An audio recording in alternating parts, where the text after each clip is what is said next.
इससे पहले वाले में हमने फंक्शनल एंड मॉड्यूल प्रोग्रामिंग देखी थी, जिसमें हमने काफ़ी कुछ चीज़ें देखी, लाइक कि फंक्शंस कैसे काम करते हैं, call by reference, call by pointer, और हेडर फाइल्स के बारे में जाना, और काफ़ी कुछ चीज़ें।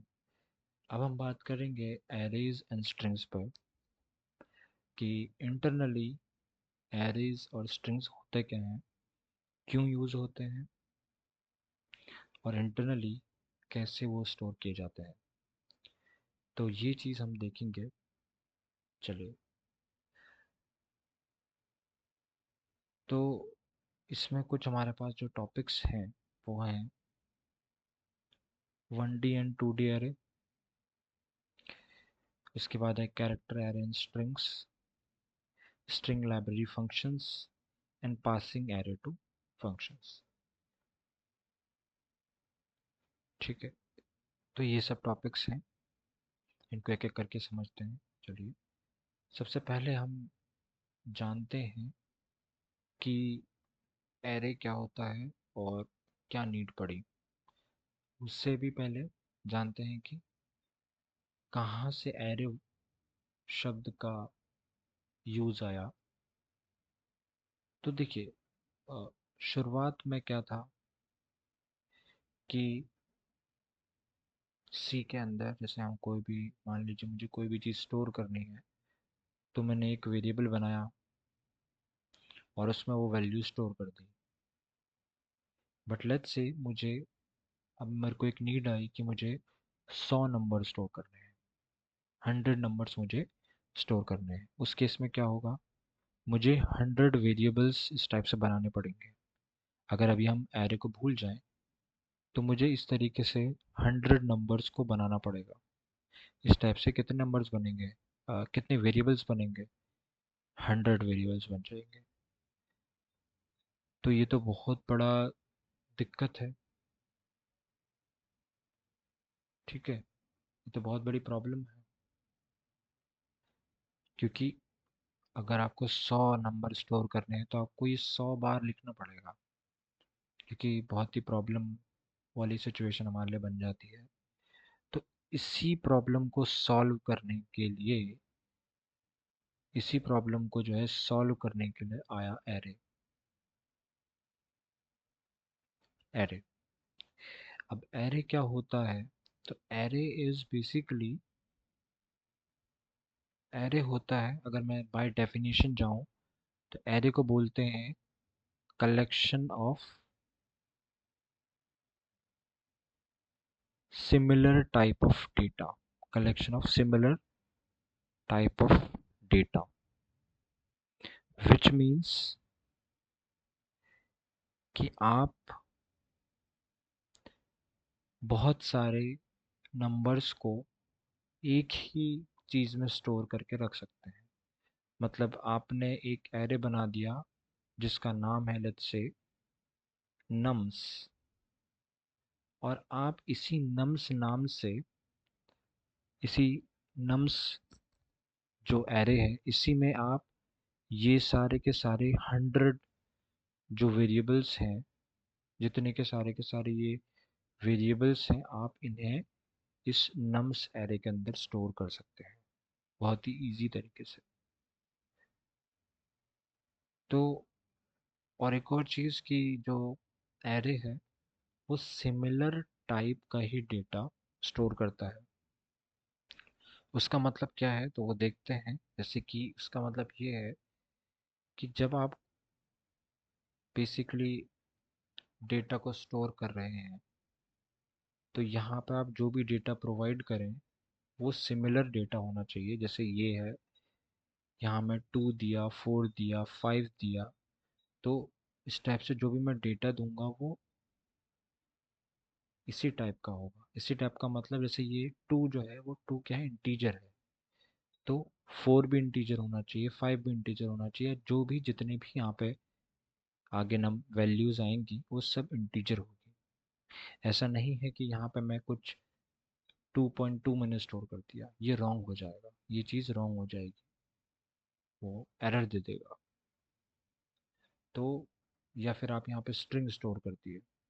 स्ट्रिंग हालांकि भी हम जानेंगे, बट आपने यहाँ पे कुछ तरीके से स्ट्रिंग जो है स्टोर कर दी, तो वो भी रॉन्ग हो जाए, क्योंकि आपने नंबर के साथ दूसरा डेटा मिक्स कर दिया, जो एरे के केस में नहीं होता है।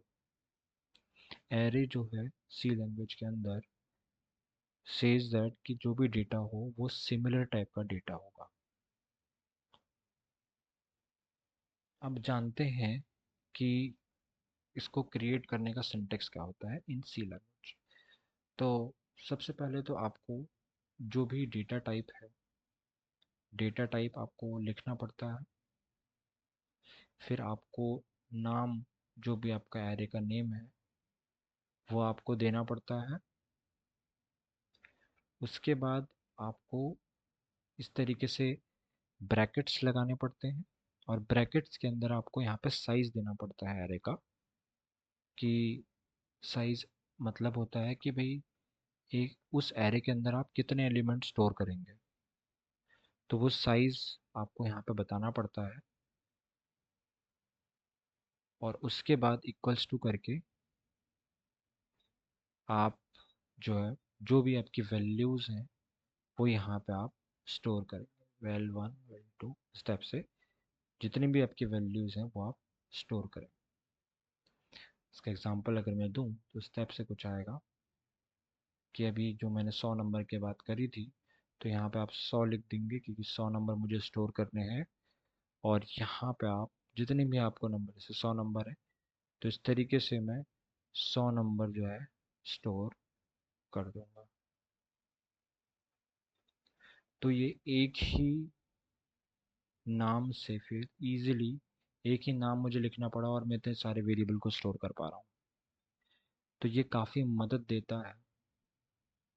अब मान लीजिए आपको, आप एक्सेस का देखते हैं कि भाई मुझे मान लीजिए ये जो टू वैल्यू है ये मुझे चाहिए, तो मैं गेट कैसे करूँगा, वो कैसे निकालूंगा। तो उसके लिए सिंपल सा एक तरीका है कि आप यहाँ पे लिखेंगे पहले तो वेरिएबल का नाम, उसके बाद इस तरीके से ब्रैकेट लिखेंगे, और जो भी इंडेक्स आपको चाहिए, जो भी इंडेक्स आपको चाहिए वो इंडेक्स आप यहाँ पे लिखेंगे। इंडेक्स क्या होता है वो अभी देखते हैं, बट अभी आप समझिए कि इसका इंडेक्स जो है वो वन है। इस टू का इंडेक्स जो है वो वन है, तो आप यहाँ पे वन लिखेंगे, तो ये जो है आपको रिटर्न करके दे देगा टू। उसी तरीके से आपका, अगर आपको लेट्स से 100 को जो है एक्सेस करना है, तो वो आप कैसे करेंगे, तो आप यहाँ पे नम्स लिखेंगे, उसके बाद ब्रैकेट लगाएंगे और उसका इंडेक्स यहाँ पे लिखेंगे। अब इंडेक्स 100 का जो इंडेक्स है वो है 99, तो आप 99 यहाँ पे लिख देंगे, और जैसे ही आप ऐसा लिखेंगे तो आपको 100 मिल जाएगा। अब जनरली ये आप प्रिंट एफ के अंदर लिखेंगे, मैं प्रिंट एफ वाली स्टेटमेंट नहीं लिख रहा हूँ, बट आप जो भी है ये प्रिंट एफ के अंदर लिखेंगे पूरा का पूरा चीज़। तो जैसे आप लिखेंगे तो आपका वो जो 100 है वो यहाँ पे प्रिंट हो जाएगा। अब हम जानते हैं कि इंडेक्स क्या चीज़ है और इससे क्या मतलब फ़र्क पड़ता है। और उससे पहले हमें जानना पड़ेगा कि जो एरे है, एरे जो है वो मेमोरी में कैसे स्टोर होता है। एरे जो है वो मेमोरी में कैसे स्टोर होता है वो हम देखते हैं। तो देखिए, जो हमारी मेमोरी होती है वो ब्लॉक ऑफ एलिमेंट्स आप समझ लीजिए। कुछ इस टाइप से मैं विजुअल तरीके से बता रहा हूँ कि मेमोरी हमारी कुछ इस तरीके से ही होती है। हमारी कुछ इस तरीके से ब्लॉक्स बने होते हैं मेमोरी में, और हर एक ब्लॉक में हमारा जो है डेटा स्टोर होता है। ये मैंने वेरिएबल चीज़ में बताया था, वेरिएबल में बताया था टॉपिक में, कि जो हमारा वेरिएबल होता है वो बस उस एड्रेस का नाम होता है। जो भी मेमोरी ब्लॉक में हमारा डेटा स्टोर्ड है, उस ब्लॉक का वो नाम होता है, उस ब्लॉक का वो अलियास होता है। उसी तरीके से एरे भी मेमोरी में कैसे स्टोर होता है, तो जैसे हमारे पास मेमोरी ब्लॉक है, अब क्या होगा, मुझे लेट्स से इसी एरे को स्टोर करना है, जो मैंने अभी क्रिएट किया था जो कि ये है। अगर मुझे स्टोर करना है इसको 1 2 3 से लेकर 100 तक करना है, तो यहाँ पे मुझे पहले बताना पड़ेगा कि कितने कितने मेमोरी ब्लॉक मुझे रिजर्व करने हैं। अगर ये मैं नहीं बताऊंगा तो वो रिजर्व नहीं कर पाएगा मेमोरी को, और इशू आ सकता है। इसलिए यहाँ पर आपको पहले बताना पड़ता है कि कितने ब्लॉक ऑफ मेमोरी आपको खाली छोड़नी है। अगर आप खाली नहीं छोड़ोगे तो वो कोई और प्रोग्राम यूज़ कर लेगा उस मेमोरी को। इसलिए आपको कंपाइलर को पहले ही बताना पड़ेगा कि भाई मुझे 100 एलिमेंट स्टोर करने हैं, तो मुझे उतने मेमोरी ब्लॉक खाली चाहिए, तो उस हिसाब से इंतजाम करे रखेगा। तो आप जैसे कि हमें 1 से लेकर 100 तक स्टोर करने हैं, तो मान लीजिए ये 100 तक ऐसे 100 मेमोरी ब्लॉक्स आएंगे, आगे भी हो सकते हैं, बट मैं अभी जस्ट डेमोन्स्ट्रेशन के लिए बात कर रहा हूँ। तो इस तरीके से हो सकते हैं। अब जो भी आपका एरे का एलिमेंट होगा, जैसे कि हमारे हैं 1 2 3 से लेके 100 तक हैं, तो जो हमारे जब हम वो सिंटेक्स लिखते हैं कि ये वाला जो जब हम सिंटेक्स लिखते हैं, तो वो क्या करता है, मेमोरी में जाता है और मेमोरी में कंटिजियस ब्लॉक ऑफ मेमोरी एलिमेंट को रिजर्व कर लेता है। कंटिजियस ब्लॉक क्या होता है, कंटिजियस ब्लॉक होता है कि मतलब जो अगल बगल खाली हों। जैसे कि मान लीजिए ये है, तो इसमें क्या है कि ये वाला भी खाली है, ये वाला भी खाली है, ये वाला भी खाली है, इसके बगल वाला भी खाली है, इसके बगल वाला भी खाली है, इसके बगल वाला भी खाली है। इस तरीके से चीज़ चल रही है। तो वो ऐसी मेमोरी ढूंढता है जिसमें अगल बगल जो मेमोरी है वो खाली हो। अब जैसे 100 मैंने वहाँ पे लिखा था, तो ऐसे ही वो मेमोरी ढूंढेगा जिसमें अगल बगल 100 मेमोरी ब्लॉक्स जो हैं वो खाली होंगे, और फिर वो क्या करेगा, उसमें वैल्यू स्टोर कर देगा। तो जैसे हमारी जो वैल्यूज़ हैं वो 1 से लेकर 100 तक है, तो इस तरीके से वो स्टोर कर देगा, अगल बगल स्टोर करेगा। तो 1 2 3 4 5 6, इस तरीके से वो 100 तक जो है हर एक एक ब्लॉक में स्टोर कर देगा। ओके, तो ये चीज़ मेमोरी में इस तरीके से जो है एरे को स्टोर किया जाता है। अब हम बात करते हैं कि जब हम एरे को एक्सेस करते हैं, तो हमें इंडेक्स जो देना पड़ता है वो क्या चीज़ होती है। तो देखिए, एरे का जब कॉन्सेप्ट आता है, तो एरे में जो इंडेक्स होते हैं वो ज़ीरो से स्टार्ट होता है। अब इंडेक्स क्या है, तो इंडेक्स आप ऐसे समझिए, इंडेक्स ये बताने के लिए है कि हमें कौन सा एलिमेंट एक्सेस करना है। तो जैसे मुझे पहला एलिमेंट एक्सेस करना है, तो उसका इंडेक्स होगा 0।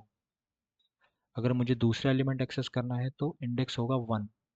तो जो भी एलिमेंट मुझे एक्सेस करना है वो -1। जैसे कि आपने कहा मुझे फोर्थ एलिमेंट एक्सेस करना है, अगर फोर्थ एलिमेंट एक्सेस करना है मतलब 4 - 1 विच इज़ 3, तो उसका इंडेक्स कितना होगा, 3। अगर आपने कहा मुझे फर्स्ट एलिमेंट एक्सेस करना है, तो 1 - 1 क्या आ जाएगा, जो कि होगा 0, तो उसका इंडेक्स कितना होगा, 0। तो इसी टाइप से चीज़ें होंगी। जैसे आपने कहा सेकंड एलिमेंट मुझे एक्सेस करना है, तो 2 - 1 विच इज़ 1। तो इसी टाइप से चीज़ें चलती हैं। और जो आखिरी वाला जो 100th वाला होगा, तो 100th वाले का क्या होगा, 100th का क्या होगा कि 100 - 1, तो उसका इंडेक्स कितना आएगा, 99। तो ये चीज़ है।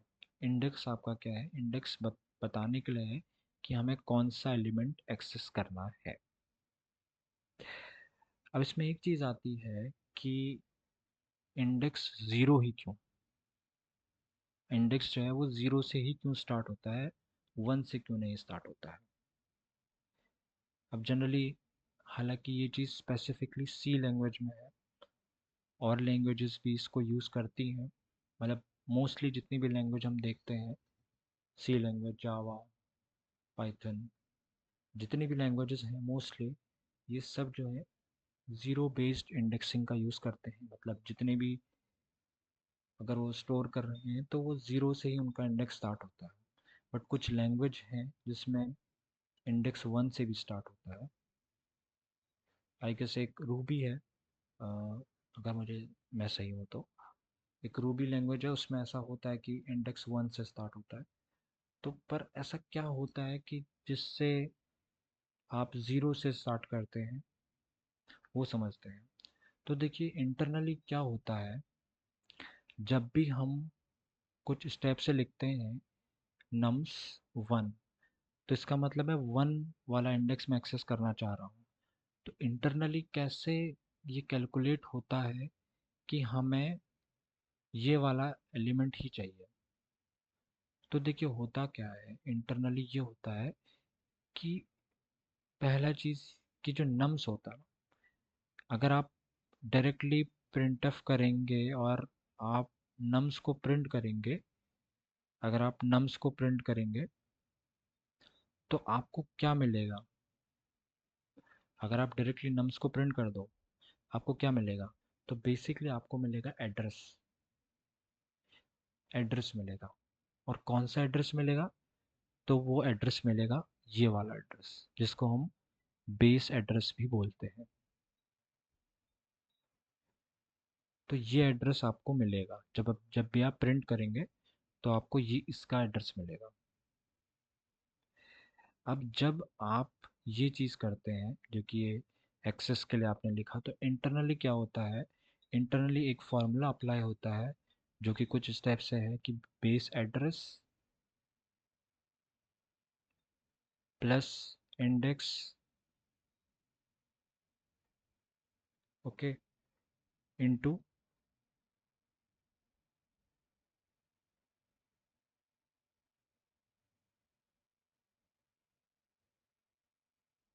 बेस एड्रेस प्लस इंडेक्स से देखते हैं एक बार।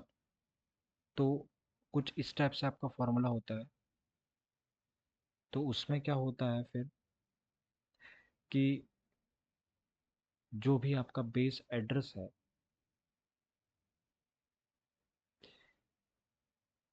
उसमें क्या किया जाता है, उसमें जैसे ये बेस एड्रेस प्लस मैंने इंडेक्स किया, तो होगा क्या, जैसे बेस एड्रेस मेरे पास मान लीजिए मैंने नम्स वन मुझे एक्सेस करना है, जैसे मैंने यहाँ पे लिखा। तो जब नम्स वन में लिखता हूँ, तो ये internally base address plus index होता है। तो वो कैसे कैलकुलेट होगा, बेस एड्रेस आएगा, बेस एड्रेस इसका कुछ एड्रेस होगा, जैसे 0x FD5 या कुछ भी है। तो यहाँ पे आएगा 0x FD5 प्लस इंडेक्स। अब जैसे इसका इंडेक्स आप देख सकते हो वन है, तो वन मतलब अगेन जब इसको कैलकुलेट किया जाएगा, तो इस एड्रेस में जब प्लस वन करोगे तो आप यहाँ पहुँच जाओगे। ओके, जब इस एड्रेस पे आप प्लस वन करोगे तो आप यहाँ पे पहुँच जाओगे।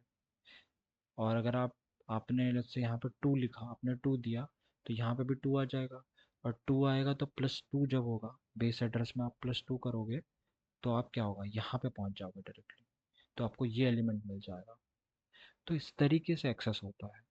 अब आप ध्यान से देखिए कि फॉर्मूला मेरा कुछ स्टेप से है, बेस एड्रेस प्लस इंडेक्स, है ना। फॉर्मूला मेरा कुछ स्टेप से है।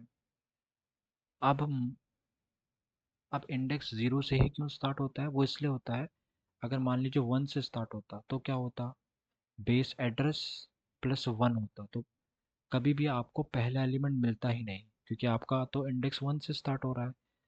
अगर ये ज़ीरो के बदले वन होता, मान लीजिए यहाँ पे वन होता, ज़ीरो के बदले वन होता, ये नहीं होता, ये वन स्टेप से वन होता, तो क्या होता, मुझे अगर पहला एलिमेंट एक्सेस करना है तो यहाँ पे मुझे वन मिलता। बेस एड्रेस प्लस वन जब होता तो वो तो सेकंड एलिमेंट पर चला जाता, पहले एलिमेंट पे तो कभी आता ही नहीं। इसलिए एड्रेस को हमें इंडेक्स को हमें ज़ीरो से स्टार्ट करना पड़ा। तो जब हम यहाँ पे ज़ीरो करेंगे तो base address plus zero base address आ जाएगा। तो हम बेस एड्रेस मतलब ये वाले एलिमेंट को एक्सेस कर पाएंगे। तो इसीलिए हमारा जो इंडेक्स होता है वो ज़ीरो से स्टार्ट होता है। पर कुछ लैंग्वेजेस जैसे कि हमने बात करी रूबी टाइप की, वो इंडेक्स वन से स्टार्ट करती हैं। तो ऐसा क्यों होता है? तो उन वो क्या ऐसा नोका करती हैं, तो उनका फॉर्मूला चेंज हो जाता है। तो उनका फॉर्मूला कुछ और हो जाता है, एग्जैक्टली मुझे नहीं पता, बट वो फॉर्मूला कुछ और हो सकता है, जिसमें आपका इस टाइप से कुछ नहीं होगा। मतलब वहाँ पे आपको बस उस फॉर्मूले में आप वो इंडेक्स पुट कर दो, आपको पहला एलिमेंट मिल जाएगा।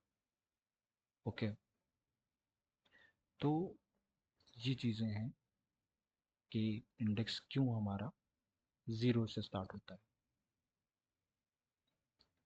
चलिए हम आगे बढ़ते हैं और अब हम बात करते हैं कि वन डी और टू डी एरेज या डिमेंशंस इन एरे क्या होता है। डिमेंशंस इन एरे,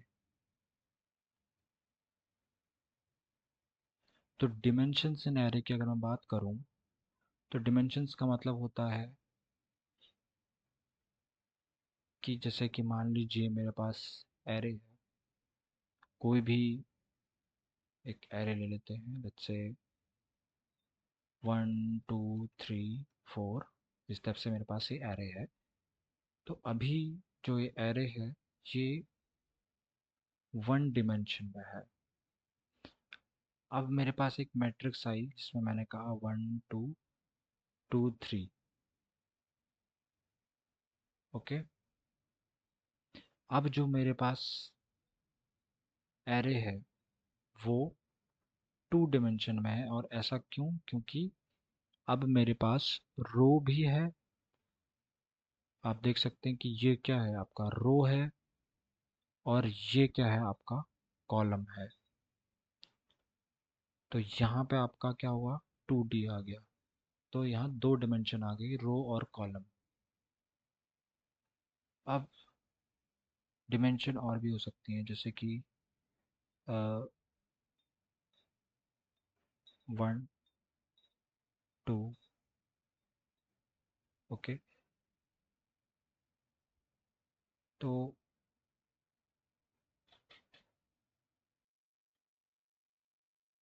तो इस पे जैसे थ्री डी की बात की जाए, तो फिर थ्री डी में कैसा होगा? तो थ्री डी में कुछ इस टाइप से हो जाएगा कि इसके अंदर भी मतलब जैसे ये पहला एलिमेंट तो ये हो गया, दूसरा एलिमेंट से अपने में एक एरे हो जाएगा। तो 2 3, उसके बाद यहाँ पे लेट्स से 4 आया और यहाँ पर 5 आया। तो ये क्या है, एक थ्री डी एलिमेंट है। इसी टाइप से बहुत सारे डिमेंशंस हो सकती हैं। अब वो आपके ऊपर है कि कौन सी कितने डिमेंशंस बना। तो हुआ क्या कि शुरुआत में देखिए कि वन डी जो डायमेंशन है, वन डायमेंशन जो है, इसमें हमारे पास केवल एक चीज़ थी। मतलब हमारे पास एक ही चीज़ थी, रो।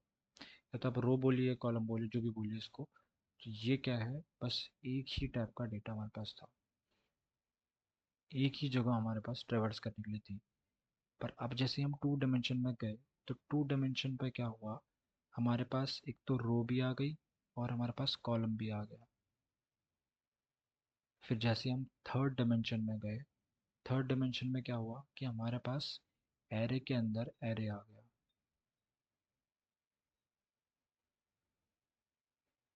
एरे के अंदर एरे के अंदर एरे आ गया। मतलब अगर आप इसे रिप्रेजेंट करेंगे तो इसमें तो नॉर्मल सा एरे आ गया, और उसके बाद जो टू डायमेंशन पर रहता है उस पर जनरली ऐसे दिखाते हैं, मतलब एरे के अंदर एरे। फिर थर्ड डायमेंशन जो होता है उसके अंदर कुछ इस टाइप से रहता है कि एरे के अंदर एक एरे, फिर उसके अंदर एक और एरे। तो ये थर्ड डायमेंशन बन जाती है। उसी टाइप से आप 4 डायमेंशन पर जाओगे तो फिर एरे के अंदर एरे के अंदर एरे, इस टाइप से हो जाएगा। फिर 5 डायमेंशन के अंदर एरे के अंदर एरे के अंदर एरे के अंदर एरे, इस टाइप से चीज़ें बढ़ती चली जाती हैं। तो जितना ज़्यादा आप डायमेंशन पर जाओगे उतना ज़्यादा कॉम्प्लेक्स होता चला जाएगा। तो ये चीज़ हो गई आपकी डायमेंशंस। अब इसे कैसे बेसिकली सिंटेक्स में लिखते हैं, तो आपको नॉर्मल सा, जैसे कि मान लीजिए मैंने नम्स का एग्जांपल हम ले लेते हैं। तो लेट्स से 4 एलिमेंट मेरे पास हैं, तो 1 2 3 4, ये मैंने 4 एलिमेंट बनाए, ये 1 डायमेंशन है, दिस इज कॉल्ड 1 डायमेंशन। फिर मान लीजिए मैंने एक और नम्स का बनाया, उसमें मेरे पास 4 एलिमेंट, सब में 4 ही लेते हैं। अब इसमें मैंने क्या करा, 2 डायमेंशन बनाना है, तो अब क्या होगा इसमें कि इसके अंदर एरे के अंदर एरे आ जाएगा। मतलब अब इसके अंदर कुछ स्टेप से हो गया, और ये हो गया इस टाइप से। तो ये हो गया 2 डायमेंशन, क्योंकि इसके अंदर एरे एरे तो था ही था, एरे के अंदर एक और एरे आ गया। तो ये क्या हो गया, ये हो गया आपका 2 डायमेंशन का एरे। फिर उसी टाइप से आप थर्ड डायमेंशन का जब बनाएंगे, तो उसके अंदर क्या होगा, कुछ स्टेप से होगा। एरे के अंदर एरे पहले हमने बनाया, फिर उसके अंदर एक और एरे आ जाता है। तो ये आपने बनाया,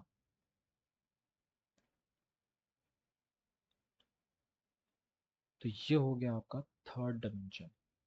तो इसको सिंटेक्स में इस टाइप से लिखते हैं। तो ये चीज़ हो गई। अब इसमें एक सवाल आता है कि मेमोरी में ये किस, जितनी भी डायमेंशंस होती हैं मेमोरी में कैसे स्टोर होती हैं। तो 1 डायमेंशन का तो हमने नॉर्मल सा देख लिया था कि भाई उसमें क्या होता है कि एक मेमोरी ब्लॉक होता है जो हमारे लिए रिजर्व्ड होता है, और उसी मेमोरी ब्लॉक में हमारे जितने भी एलिमेंट्स होते हैं वो स्टोर होते हैं। तो हमने 1 डायमेंशन का तो देख लिया था कि नॉर्मल सा एलिमेंट्स जो है यहाँ पर रख दिए जाएंगे और वो स्टोर हो जाएंगे। तो 2 डायमेंशन और 3 डायमेंशन का क्या होता है, क्योंकि इसके अंदर तो एरे के अंदर एरे है, या एरे के अंदर एरे के अंदर एरे है। तो ये चीज़ें कैसे स्टोर की जाती हैं वो देखते हैं। तो देखिए, जैसे 2 डायमेंशन या 3 डायमेंशन की जब बात आती है, तो मैं 2 डायमेंशन की बात करता हूँ, फिर 3 डायमेंशन है, बाकी डायमेंशन की बात करेंगे। तो 2 डायमेंशन में जब चीज़ें रहती हैं, स्टोर करने की बात आती है, तो स्टोर तो वो नॉर्मल तरीके से ही होता है जैसे आपका 1D एरे होता है।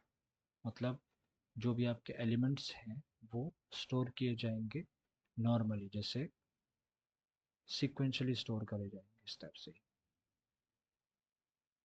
पर अब इसमें एक चीज़ रहती है, इसमें 2 तरीके होते हैं स्टोर करने के, 2 वेज। वो क्या क्या होते हैं, तो एक होता है कॉलम मेजर, एक होता है रो मेजर। मतलब 2 तरीके होते हैं स्टोर करने के, एक होता है कॉलम मेजर, एक होता है रो मेजर। कॉलम मेजर क्या होता है, कॉलम मेजर होता है कि आप जो भी आपका 2 डायमेंशन का एरे है वो आप कॉलम बाय कॉलम करके स्टोर करेंगे। मतलब जैसे कि इससे आपको थोड़ा आसान रहेगा, column by column in the sense कि पहले ये कॉलम स्टोर होगा, फिर ये कॉलम स्टोर होगा। मतलब पहले 1 2 स्टोर होगा, फिर 2 3 स्टोर होगा। तो जब हम इसे स्टोर करने जाएंगे तो पहले 1 2 स्टोर होगा, ओके, फिर आपका 2 3 जो है वो स्टोर होगा कॉलम मेजर में। और जब हम जाएंगे रो मेजर में, जब हम रो मेजर में जाएंगे तो पहले रो बाय रो करके स्टोर होगा। मतलब पहले ये वाली रो स्टोर होगी, फिर नेक्स्ट रो स्टोर होगी। मतलब पहले 1 और 2 स्टोर होंगे, फिर 2 3 स्टोर होगा। तो इस टाइप से चीज़ें चलती हैं। इसको थोड़ा मैं चेंज कर देता हूँ ताकि आपको आसान रहे। लेट्स से इसको 5 कर देते हैं, ओके, अब आ जाएगा। अब जैसे मान लीजिए कॉलम मेजर जब हम चलेंगे तो 1 2 स्टोर होगा पहले, फिर 5 3 स्टोर होगा।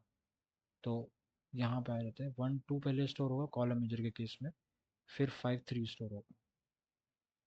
और जब हम रो मेजर पर जाएंगे तो रो बाय रो करके डेटा हमारा स्टोर होगा। तो पहले ये रो स्टोर होगी, मतलब 1 5, फिर 2 3 स्टोर होगा। तो जब हम रो मेजर पे जाएंगे तो पहले 1 5 स्टोर होगा, फिर 2 3 स्टोर होगा। तो दो तरीके थे हमारे पास स्टोर करने के, कॉलम मेजर और रो मेजर। तो लैंग्वेज के पास, जो भी लैंग्वेज जैसे रहती है प्रोग्रामिंग लैंग्वेज, तो उसके पास दो चॉइसेस थे कि या तो वो कॉलम मेजर के रूप में स्टोर कर ले और या फिर वो रो मेजर के रूप में स्टोर कर ले। तो जो सी लैंग्वेज है इसने रो मेजर चूज किया था। तो सी लैंग्वेज रो मेजर फॉर्मेट में डेटा को स्टोर करती है 2D एरेज या हायर डिमेंशन के केस में। मतलब 2D एरे या जितनी भी आपका डिमेंशन आप बनाते हो उन सब में कॉलम मेजर या तो कॉलम मेजर करके स्टोर होता है या रो मेजर करके स्टोर होता है। अब एक चीज़ आती है इसमें कि चलिए हमने रो मेजर करके स्टोर तो कर लिया, पर अब डेटा कैसे एक्सेस होगा? डेटा कैसे एक्सेस होगा? तो उससे पहले मैं आपको 2D एरे का डेटा एक्सेस का बता देता हूँ। तो जैसे कि मान लीजिए आपको आपको आपको लेट्स से ये वाला चाहिए, आपको ये 2 चाहिए लेट्स से। अब वो आप कैसे एक्सेस करोगे वो देखिए। तो उसके लिए आपको बहुत सिंपल लिखना है। नम्स आप लिखोगे पहले। आप पहले रो का इंडेक्स बताओगे, जो रो है उसका इंडेक्स बताओगे। तो मतलब इसका आप इंडेक्स बताओगे, इनका इंडेक्स बताओगे। तो जैसे कि मुझे 2 प्रिंट करना है तो इसका इंडेक्स मुझे इस पे जाना पड़ेगा। तो इसका इंडेक्स क्या है मेरे पास? 1। इसका इंडेक्स क्या है? इसका इंडेक्स है 1। इसका इंडेक्स है 0। इसका इंडेक्स है 2। इसका इंडेक्स है 3। तो ये इसका इंडेक्स है 1, तो यहाँ पे मैं 1 लिखूंगा।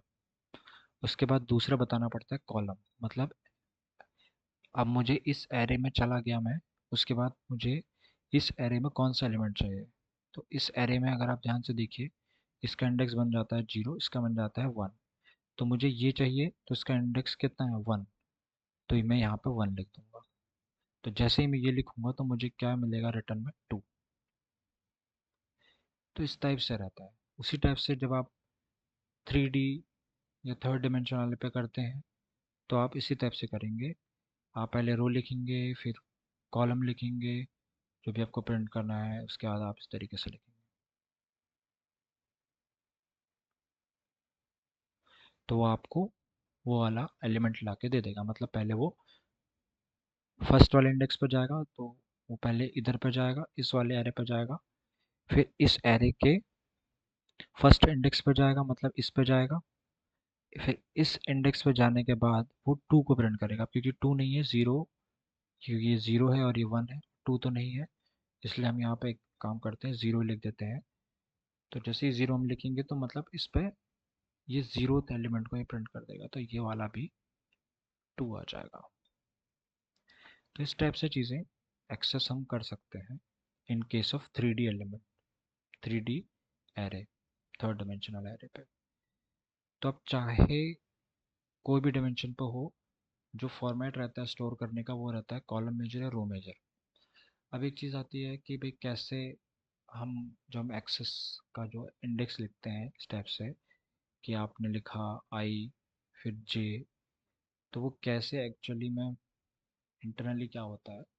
तो इंटरनली कॉलम मेजर या रो मेजर का अपना एक फॉर्मूला होता है। वो फॉर्मूले में जब हम आई और जे पास करते हैं तो वो हमको वो एलिमेंट निकाल के दे देता है। जैसे मैंने आपको 1D के केस में बताया था कि बेस एड्रेस प्लस इंडेक्स करके होता है, उसी टाइप से 2D 3D जितने भी डायमेंशन है उनका एक फॉर्मूला होता है। और स्पेसिफिकली कॉलम मेजर का अलग होता है और रो मेजर का अलग फार्मूला होता है। तो यहाँ पे जो फार्मूला लगेगा वो लगेगा रो मेजर का फार्मूला। तो रो मेजर फार्मूला लगता है, वो आप सर्च भी कर सकते हैं गूगल पे, रो रो मेजर फार्मूला। तो रो मेजर फॉर्मूला लगता है जिसमें हमें आई और जे पास करने होते हैं और वो हमें एलिमेंट निकाल के दे देता है। तो इस टाइप से सारी चीज़ें चलती हैं। आपका डायमेंशन जो है वो स्टोर होती है और एक्सेस होती है। तो आई गेस हमने एरे का मोस्ट ऑफ द पार्ट, सभी पार्ट पूरा आई गेस कंप्लीट कर लिया है एरे का। 1D 2D एरे वाला हमारा पार्ट जो है हमने कवर कर लिया है। अब जो नेक्स्ट चीज़ आती है हमारे पास which is character array in strings. Character array in strings देखते हैं। तो अब समझते हैं कि स्ट्रिंग्स क्या होता है पहले, फिर कैरेक्टर एरे पर आएंगे। तो स्ट्रिंग्स की अगर हम बात करें तो strings are the collection of characters. String की अगर मैं सिंपल सी बात कहूँ तो वो क्या है, it's a collection of characters. Characters का कलेक्शन है स्ट्रिंग। तो कैरेक्टर्स कुछ भी हो सकते हैं, ABCD, कुछ भी कैरेक्टर हो सकता है। अब जो ये कैरेक्टर्स रहते हैं ये आपके कुछ भी हो सकते हैं। ओके, तो जैसे स्ट्रिंग का एग्जांपल जैसे मैंने लिखा हेलो, तो ये एक स्ट्रिंग है। तो ये चीज़ है अपना स्ट्रिंग। अब सी लैंग्वेज के कॉन्टेक्स्ट में समझते हैं कि स्ट्रिंग क्या होता है। नॉर्मली तो हमने जान लिया स्ट्रिंग एक कलेक्शन ऑफ कैरेक्टर है। अब जानते हैं कि सी लैंग्वेज के फॉर्मेट में क्या होता है। तो देखिए, जो हमारा कंप्यूटर होता है वो केवल और केवल समझता है बाइनरी कोड। उसको ये कैरेक्टर्स वगैरह कुछ भी समझ में नहीं आते, नॉट अंडरस्टैंडेबल। ओके, उसको ये चीज़ें समझ में नहीं आती हैं कि आपने एच का क्या मतलब है, अपने एल का क्या मतलब है, ओ का क्या मतलब है, उसको नहीं समझ में आता है। उसको बस समझ में आता है वन या ज़ीरो, वन या ज़ीरो। तो हमें अब नीड पड़ी कि कैरेक्टर तो हमें दिखाने ही है, बिकॉज कैरेक्टर जब तक नहीं दिखेंगे तो हम कुछ कर ही नहीं पाएंगे। क्योंकि नंबर्स के फॉर्मेट में हर चीज़ करना इट्स नॉट प्रैक्टिकल। इसलिए हमने कैरेक्टर्स की नीड पड़ी कि हमें कंप्यूटर्स में कैरेक्टर्स दिखाने हैं। अब वो कैरेक्टर्स दिखे कैसे, तो उसके लिए फिर सल्यूशन आया कि हम एक ऐसी टेबल बनाए, एक ऐसी टेबल बनाए जिसमें दो कॉलम समझ लीजिए आप होंगे। जिसमें एक तो होगा जो भी आपका कैरेक्टर है वो, और दूसरा उसका नंबर होगा या कोड आप मान लीजिए। तो जैसे मान लीजिए मेरे पास एक ए कैरेक्टर है तो उसका 65 जैसे हो गया। मैं जैसे एग्जांपल ले रहा हूँ, 65 जैसे हो गया। उसी टाइप से और कैरेक्टर्स हैं, उनका अलग कोड मैंने यहाँ पे लिख दिया। तो इस टाइप से लेट्स से हमने एक टेबल फॉर्म करी जिसमें हमने जो कैरेक्टर लिखा और कैरेक्टर के कॉरस्पॉन्डिंग उसका कोड लिखा। और इस कोड को फिर हम क्या करते हैं, मतलब इस नंबर को बाइनरी में कन्वर्ट करते हैं और कंप्यूटर को दे देते हैं और फिर कंप्यूटर समझ जाता है। तो इस टाइप से चीज़ें चलती हैं और इसी टेबल को बोलते हैं आस्काई टेबल। आस्काई टेबल ही वो चीज़ है जिसमें आपका कैरेक्टर और उसका कोड लिखा होता है कि अगर एक कैरेक्टर है तो उसका 65 कोड होगा, या बी कैरेक्टर है तो उसका 66 कोड होगा। इस टाइप से चीज़ें चलती हैं। तो ये एक टेबल है जिसमें अराउंड 255 आई गेस 255 तक स्टोर किए जा सकते हैं। 255 कैरेक्टर, जीरो से लेके 255 कैरेक्टर तक स्टोर किए जा सकते हैं, तो टोटल 256 बन जाता है। तो इतने कैरेक्टर स्टोर किए जा सकते हैं इस टेबल में। तो ये चीज़ है, इस टाइप से फिर बाइनरी में कन्वर्ट किया और बाइनरी फिर कंप्यूटर को दे दिया और कंप्यूटर समझ जाता है। तो ये चीज़ है आपका। अब से अब इंटरनली और अगर मैं डीप जाऊं तो फिर ये 65 तो चलो ठीक है, हमने कहा ओके कि 65 है, 65 को मैंने बाइनरी में कन्वर्ट किया और बाइनरी कोड इसको दे दिया। पर बाइनरी कोड करेगा क्या? बाइनरी कोड से तो कुछ होगा नहीं ना, क्योंकि 65 तो 65 को ही प्रिंट कर देगा, है ना। तो क्या होगा फिर? तो इसलिए इसके अंदर भी एक और प्रोसेस होती है, जो कि मैं अब आपको बताता हूँ। जिसमें क्या होता है, जैसे ही आप कोई कैरेक्टर लिखते हो कंप्यूटर पे, तो क्या होता है कि सबसे पहले वो क्या करता है कि वो कैरेक्टर लेता है, कैरेक्टर का आस्काई कोड या जो भी कोड है वो निकालेगा, उस कोड को वो लेके जाएगा और ऑपरेटिंग सिस्टम को दे देगा। ऑपरेटिंग सिस्टम को दे देगा और ऑपरेटिंग सिस्टम क्या करता है, ऑपरेटिंग सिस्टम ढूंढता है कि आपका अभी सिस्टम पे कौन सी फॉन्ट एक्टिव है। तो वो फॉन्ट जो भी एक्टिव होगा उसकी फॉन्ट फाइल को सर्च करेगा। जनरली ये डॉट टीटीएफ एक्सटेंशन पे होती है या ओटीएफ में होती है। तो उस फॉन्ट फाइल को ये सर्च करेगा।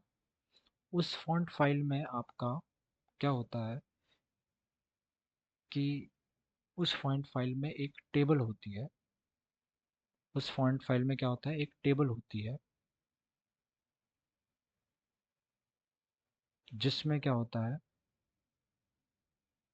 एक होता है ग्लिफ और एक होता है कि वो कैरेक्टर कौन सा है, या उसका कोड भी आप मान सकते हैं। अब जनरली आज का ही वही चीज़ है। तो ग्लिफ होता है एक, ग्लिफ, यहाँ मैं बता देता हूँ। ग्लिफ, ग्लिफ पे अभी डिस्कस करेंगे। ग्लिफ आईडी होती है यहाँ पे, और यहाँ पे होता है जो भी कैरेक्टर कोड है आपका वो आ जाता है। तो कैरेक्टर कोड जैसे 65 है तो उसका ग्लिफ आईडी लेट्स से 41 है। फिर 41 ग्लिफ आईडी जो होगी, उस ग्लिफ आईडी के पास वो जाएगा। अब ग्लिफ क्या होता है, तो ग्लिफ जनरली एक, आप ऐसा समझ लीजिए कि हमने एक मैट्रिक्स बनाया हुआ है जिस पे हमने 1010 लिखा हुआ है। मतलब अब वन पे तो आपको पता है कि वन का मतलब होता है कि जो भी पिक्सल वन होगा उसका मतलब है उसको लाइट कर दो, लाइट अप कर दो। और जीरो का मतलब उसे, मतलब लाइट बंद कर दो, मतलब ऑफ कर दो, या एक तरीके से ब्लैक कर दो। तो जैसे कि आपको लेट्स से ए बनाना है, तो जो ग्लिफ होता है, ग्लिफ के अंदर क्या होता है, जैसे ए कैसे बनेगा, आप ऐसे समझिए, ए ऐसे बनता है, तो इसका मतलब है कि ये वाला, ये लाइट अप होगा, ओके, ये लाइट अप होगा, फिर ये लाइट अप होगा, ये लाइट अप होगा, और ये लाइट अप होगा, इस टाइप से। ओके, और ये लाइट अप होगा इस टाइप से। तो ये एक तरीके से आप देख सकते हो कि एक ए फॉर्मेट में टाइप का जैसा बन ही रहा है। तो अगर आप ध्यान से देखोगे तो ए जैसा ही बन रहा है। तो एक मैट्रिक्स टाइप का रहता है जिसमें कुछ इस टाइप से होता है, ये 1010 होते हैं। यहाँ तो मैंने आपको लाइट अप करके दिखा रखा है, बट असल में ये वन होता है, मतलब जहाँ पे आपका वाइट वाइट होता है ये, इस टाइप से। और जो ये ब्लैक है ये होते हैं ज़ीरो। तो ये एक्चुअल में मैट्रिक्स ऐसे दिखती है, 0 0 1 1 0 1 0, और यहाँ पे ये भी वन है, ये भी वन है, 0 0 1। तो अगर आप ध्यान से देखो तो ये एक पैटर्न बना रहा है, ए टाइप का शेप बना रहा है, अगर आप ध्यान से देखो तो यही ग्लिफ होता है। ग्लिफ के अंदर अब ग्लिफ में भी अगर आप डिटेल में जाओगे तो दो तरीके मिलते हैं आपको। ये जो मैं अभी तरीका बता रहा हूँ ये पुराना तरीका है, जिसमें एक मैट्रिक्स के रूप में स्टोर किया जाता था। अब हालांकि अब जो है कोऑर्डिनेट्स के रूप में होता है कि भाई आपको 4 कोऑर्डिनेट दे दिए या 5 कोऑर्डिनेट दे दिए, जितने भी उसको बनाने के लिए चाहिए, और उससे हो जाता है। वो आप देख सकते हो। आप ग्लिफ सर्च करना, ग्लिफ फॉर्मेशन के टाइप्स आप देख लेना, वो आपको पता लग जाएगा। दो तरीके होते हैं, बट अभी मैं सिंपल करने के लिए मैट्रिक्स का बता रहा हूँ कि मैट्रिक्स स्टेप से रहती है और स्टेप से वो ए फॉर्म हो जाता है। तो यहाँ पे आईडी रहती है, जैसे हमने बात करी। तो कैसा होता है, कोई भी कैरेक्टर है, ये लिए हमने, आस्काई टेबल देखी, 65 कैरेक्टर कोड आया। फिर वो चेक करता है, ओएस को दे देता है, ओएस फॉन्ट फाइल को लेता है। ओएस क्या करता है, ओएस फॉन्ट फाइल ढूंढता, उस फॉन्ट फाइल में एक टेबल होती है, अ, जिसमें ग्लिफ आईडी होती है, एक ग्लिफ आईडी होती है और एक कैरेक्टर का कोड होता है। तो जैसे कैरेक्टर का कोड 65 है तो उसके कॉरेस्पॉन्डिंग 41 की ग्लिफ आईडी है। फिर वो 41 ग्लिफ आईडी ढूंढेगा और वहाँ जाएगा। अब इसमें क्या होता है, तो इसमें एक मैट्रिक्स होता है जिसमें कुछ स्टेप से चीज़ें बनी होती हैं। तो ये चीज़ स्टेप से बना होता है जो एक के रूप में होता है। और फिर उसी हिसाब से ये जैसे ये एरे को वो, ये मैट्रिक्स को वो क्या करता है, दिखा देता है, ये दिखा देता है। और हमारा जो भी कैरेक्टर होता है, A B C D whatever characters there, वो हमें दिख जाता है। तो इस तरीके से चीज़ें हमें दिखती हैं। अब जो नया फॉर्मेट आया था वो था यूनिकोड। अब यूनिकोड जब आप देखोगे तो यूनिकोड में बस कुछ नहीं है, उसमें मॉडिफिकेशन है। अब जैसे आस्काई का होता क्या है कि आस्काई में सारी लैंग्वेज का सपोर्ट नहीं था, उसमें केवल इंग्लिश के कैरेक्टर्स जो थे उसी का सपोर्ट था। क्योंकि मैंने जैसे बताया कि इसमें 0 से लेकर 255 कैरेक्टर्स तक ही आ सकते हैं। बट हमारे पूरी दुनिया में बहुत सारी लैंग्वेजेस हैं और बहुत सारी लैंग्वेजेस का अपने अपने कैरेक्टर्स हैं। सबके अलग अलग अलग कैरेक्टर्स हैं। तो वो अलग अलग कैरेक्टर्स भी तो कंप्यूटर में दिखने चाहिए, उसके लिए भी कोड चाहिए। पर आस्काई तो नहीं कर सकता। एक्सटेंडेड आस्काई बनाया गया, बट एक्सटेंडेड आस्काई में भी उतना नहीं था। फिर यूनिकोड बनाया गया, यूनिकोड में हर लैंग्वेज का आपका आ जाता है। तो आई गेस इसमें 65,000 के आसपास अराउंड होते हैं, मुझे एग्जैक्ट याद नहीं है, बट इतने ही होते हैं। तो इतने कैरेक्टर्स बेसिकली आ सकते हैं। तो इसमें ऑलमोस्ट सारी लैंग्वेज के जो कैरेक्टर के कोड हैं वो पड़े हुए हैं। तो अगर हिंदी कैरेक्टर है तो हिंदी कैरेक्टर का भी एक कोड होता है, वो कोड पड़ा हुआ है। और जो भी हमारा फिर स्टेप से ही रहता है, अब इसकी जगह फिर वो यूनिकोड आ जाएगा, यूनिकोड आ जाएगा और यही चीज़, यही प्रोसेस चलेगी। ओके, यही सेम प्रोसेस चलेगी, बस इसकी जगह यहाँ पे यूनिकोड आ जाएगा और यहीं पे यूनिकोड दिख जाएगा ग्लिफ में, और वो ग्लिफ स्टेप से चलेगा। अब हालांकि आजकल जो यूज़ होता है यूनिकोड यूज़ होता है, क्योंकि आस्काई जो है वो यूनिकोड का ही पार्ट है। क्योंकि जो भी आस्काई में है वो पूरा का पूरा यूनिकोड के अंदर प्रेजेंट है। तो इसलिए हम कहते हैं कि आस्काई जो है यूनिकोड का ही एक पार्ट है। तो हमने इस तरीके से समझा कि भाई जो कैरेक्टर होता है वो कंप्यूटर में प्रिंट कैसे होता है। ओके, तो सिंपल सी एक चीज़ हमने यहाँ से समझी कि जो कैरेक्टर है वो कुछ भी नहीं है, वो एक नंबर ही है। वो बस एक बाइनरी रिप्रेजेंटेशन करके हमें दिखा दिया गया। ओके, अब हम सी लैंग्वेज की उससे समझते हैं कि स्ट्रिंग क्या है। तो स्ट्रिंग सी लैंग्वेज के, अगर उस पर बात करूँ, तो it is a collection of characters. Okay, तो कलेक्शन ऑफ कैरेक्टर या फिर आपका character array. Character array in the sense, जैसे आपने यहाँ पे लिखा HELLO, इस टाइप से आपने लिखा। तो ये क्या है, यह है कलेक्शन ऑफ कैरेक्टर्स। तो ये कलेक्शन ऑफ कैरेक्टर्स आप देख सकते हैं।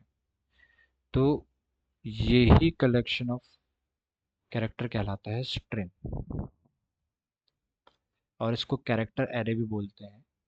ये चीज़ जो है इसको हम कैरेक्टर एरे भी बोलते हैं, कैरेक्टर एरे। अब इसमें एक चीज़ आती है कि इसमें लास्ट में हम स्टोर करते हैं which is called as null character. इसको बोला जाता है नल कैरेक्टर। अब इसको क्यों यहाँ पर रखते हैं वो समझते हैं। देखिए देखिए क्या होता है कि जब भी आपका हम इस तरीके से स्टोर करते हैं तो एक चीज़ तो इम्पोर्टेंट है कि भाई आप अगर स्टोर कर रहे हो तो आप इसे प्रिंट भी करोगे कभी, राइट। तो जैसे जब आप इसे प्रिंट करोगे, राइट, तो उस वक्त आपको कैसे पता चलेगा कि मेरी स्ट्रिंग जो है वो ओ पे एंड हो चुकी है। आपको कैसे पता लगेगा? क्योंकि हमने बात करी थी कि जो हमारा एरे होता है उसके एरे के एलिमेंट्स मेमोरी में इस तरीके से स्टोर्ड होते हैं, राइट। तो वो इस तरीके से मेमोरी में स्टोर्ड होंगे, ओके। बट यहाँ पे कोई और मेमोरी हो सकती है, राइट। जैसे यहाँ पे हो सकता है, इट्स नॉट नेसेसरी, यहाँ पे कोई भी गार्बेज वैल्यू हो सकती है, ये कुछ भी गार्बेज वैल्यू हो सकती है। क्योंकि ये हो सकता है कि ये कुछ कोई और यहाँ पे यूज़ कर रहा होगा, क्योंकि आप घुमा फिरा के मेमोरी तो यूज़ कर रहे हैं। अब वो मेमोरी जो उसकी नहीं है, वो ये वाली मेमोरी तो कोई और हो सकता है, कोई और यूज़ कर रहा हो। और अगर आप लास्ट में नल कैरेक्टर नहीं लगाएंगे तो क्या होगा, आपको पता कैसे चलेगा कि आपकी जो स्ट्रिंग है वो अब एंड हो चुकी है, तो आपको रुकना है। अदरवाइज तो आप प्रिंट करते चले जाएंगे, इन गार्बेज वैल्यू को भी प्रिंट कर देंगे, राइट। तो उस चीज़ के लिए अगर आप यहाँ पे नल कैरेक्टर रखेंगे, उससे क्या होगा, जैसे ही आप एक लॉजिक लिखेंगे कि जैसे ही ये नल कैरेक्टर रिकग्नाइज हो, जैसे ये नल कैरेक्टर हमें मिल जाए, वहीं पे हमें प्रिंटिंग को स्टॉप कर देना है, मतलब उसके आगे हमें प्रिंट नहीं करना है। तो ये चीज़ आप लिख दोगे और उससे आइडेंटिफाई हो जाएगा कि आपकी जो स्ट्रिंग है वो एंड हो चुकी है। तो इसीलिए आपका जब भी हम स्ट्रिंग क्रिएट करते हैं तो उसके एंड में एक नल कैरेक्टर लगाते हैं। अब एक तो तरीका ये हो गया कि स्ट्रिंग को रिप्रेजेंट करने का कि हमने कैरेक्टर एरे के रूप में उसको दिखा दिया। दूसरा तरीका होता है कि आप डायरेक्टली स्ट्रिंग करके लिखिए और यहाँ पे आप इस तरीके से लिख दीजिए, इस टाइप से, तो भी ये चल जाएगा। अब इंटरनली ये वही काम कर रहा होता है जो मैंने अभी ऊपर बताया। तो इंटरनली वो यही काम कर रहा है, ओके। इंटरनली वो कैरेक्टर एरे वाला ही काम कर रहा है, बस कंपाइलर कर रहा है अब वो। अब हम नहीं कर रहे हैं उसे, अब वो कंपाइलर कर रहा है। तो इंटरनली ही वो यहाँ पे एंड पे एक नल कैरेक्टर लगा देता है। तो इंटरनली जो भी काम होता है वो सारा यही वाला काम होता है। तो ये चीज़ है आपका। तो दो तरीके हैं, एक तो कैरेक्टर एरे के रूप में आप दिखा दो, अदरवाइज आप इस तरीके से स्ट्रिंग करके आप लिख दो, तो ये कंपाइलर पे आ जाता है कि मतलब कंपाइलर आपको कैरेक्टर एरे बना करके वो कर देगा। तो वो चीज़ें फिर कैरेक्टर एरे बनाना वाली चीज़ कंपाइलर कर देता है। तो ये चीज़ है आपका। तो इस तरीके से हमें स्ट्रिंग को रिप्रेजेंट करना है। तो हमने देख लिया कि स्ट्रिंग क्या होता है, कैसे स्टोर होती है, ओके। कैरेक्टर एरे क्या होता है, स्ट्रिंग क्या होता है, ये सब चीज़ें हमने देख ली। और जैसे कि अभी अब हमारे पास नेक्स्ट जो बनता है वो है स्ट्रिंग लाइब्रेरी फंक्शंस और passing array to functions, okay. तो इसको हम नेक्स्ट में देखेंगे। तो ये हम नेक्स्ट में देखेंगे इसको। आज हमने देखा,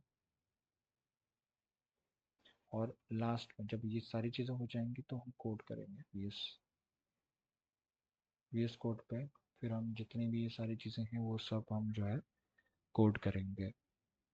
तो फिर से थोड़ा मैं रिपीट कर देता हूँ क्या क्या हमने देखा। तो हमने देखा एरे क्या होता है, भाई एरे कैसे, ज़रूरत क्या पड़ी, हमने पहले देखा कि भी एरे की क्या ज़रूरत पड़ी, और उसका सिंटेक्स क्या होता है, और मेमोरी में कैसे उसे स्टोर किया जाता है कि वो कंटीजियस ब्लॉक ऑफ मेमोरी में स्टोर होता है, मतलब एक के बाद एक करके सारे के सारे एलिमेंट स्टोर होते हैं, और क्यों जो है आपका जो इंडेक्स है वो ज़ीरो से स्टार्ट होता है, वन से क्यों नहीं, उसकी मैंने बात करी। उसके बाद डिमेंशंस के बारे में हमने बात करी कि 1D 2D 3D या जितने भी आप डिमेंशन बनाओ वो क्या होते हैं, कैसे वो काम करते हैं, कैसे मेमोरी में स्टोर किया जाता है। वैसे उसमें बात करी कि दो टाइप के तरीके होते हैं स्टोर करने के, कॉलम मेजर, रो मेजर। फिर हमने बात करी स्ट्रिंग्स की कि स्ट्रिंग्स क्या होती हैं।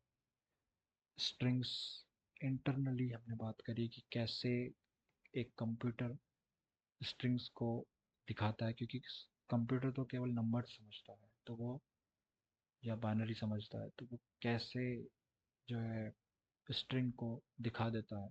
तो उसका लॉजिक हमने पूरा समझा कि कैसे एक ग्लिफ की मदद से, जो बहुत मेन इम्पॉर्टेंट चीज़ बन जाती है, एक ग्लिफ की मदद से कैसे आपका वो चीज़ प्रिंट होती है। और इसमें एक चीज़ जैसे आपको बताना चाहूँगा कि जैसे आप आपने देखा होगा कि अगर आप अलग अलग फॉन्ट फाइल को इंस्टॉल करते हो अपने कंप्यूटर पे, तो उसी हिसाब से आपका जो कैरेक्टर होता है वो थोड़ा उसका स्टाइल चेंज हो जाता है। तो वो ऐसे ही होता है क्योंकि उसका ग्लिफ का जो मैट्रिक्स होता है ना, जो हमने यहाँ पे डिस्कस किया, तो जो उसका ग्लिफ का मैट्रिक्स होता है उसके नंबर्स कुछ और होते हैं। तो जब नंबर्स कुछ और होंगे तो पैटर्न कुछ और बनेगा, राइट। तो अगर मैं यहाँ पर 1 1 लिख देता तो क्या होता है, स्टेप से कुछ बनता, तो वो पैटर्न मेरा थोड़ा अलग हो जाता। तो जो डिफरेंस आता है वो एक ग्लिफ के कैरेक्टर्स पे ही आता है। ओके, तो ये चीज़ें थी। इस पर हमने ये देखा। उसके बाद हमने कैरेक्टर एरे डिस्कस किया कि कैसे कैरेक्टर एरे क्या होता है, और लास्ट में हम नल कैरेक्टर क्यों रखते हैं। और फिर हमने बात करी कि स्ट्रिंग क्या होता है।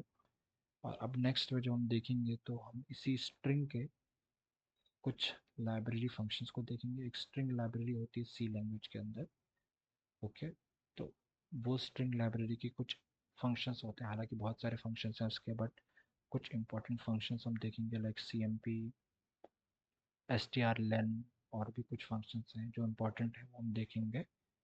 ओके, और बाकी टॉपिक्स हम डिस्कस करेंगे। तो चलिए, ठीक है, थैंक यू।